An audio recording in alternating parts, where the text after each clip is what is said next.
जो बांग्लादेश में हुआ ना, वो यहाँ होते हुए भी देर नहीं लगनी थी।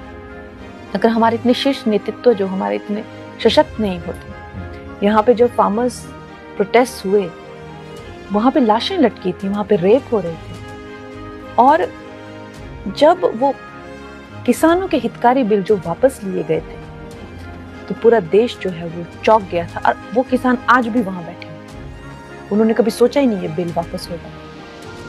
वो बड़ी लंबी प्लानिंग थी, जैसे बांग्लादेश में हुई है।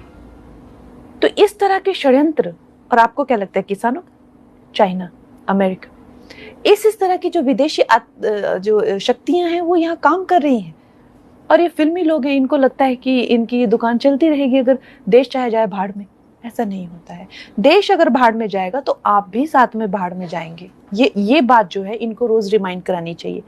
पर खैर, जितनी इनकी बुद्धि है उतनी इनकी करतूतें भी हैं।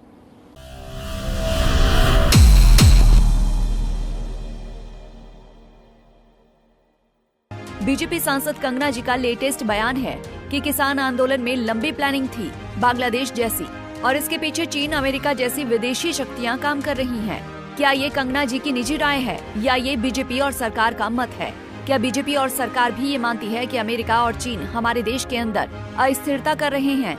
अगर मोदी सरकार को लगता है कि विदेशी ताकतें हमारे देश के अंदरूनी मामलों में दखल दे रही हैं, तो इसके बारे में क्या कदम उठाए जा रहे हैं? किसानों को बीजेपी नेताओं ने बहुत अपशब्द बोले हैं। अब उनकी सांसद अन्नदाताओं को हत्यारे और बलात्कारी भी बोल रही हैं। इसका जवाब हम नहीं, बस कुछ दिनों में हरियाणा देगा। लेकिन राष्ट्रीय सुरक्षा पर सवाल खड़े किए गए हैं, तो बीजेपी और सरकार को जवाब तो देना ही पड़ेगा। और अगर ऐसा नहीं है तो ये सांसद कान पकड़कर माफी मांगे।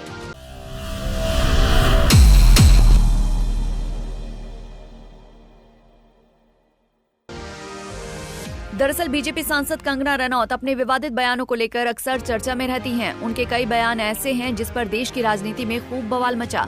कंगना ने देश को साल 2014 यानी केंद्र में नरेंद्र मोदी की सरकार आने पर ही आजादी मिलने की बात भी कही थी।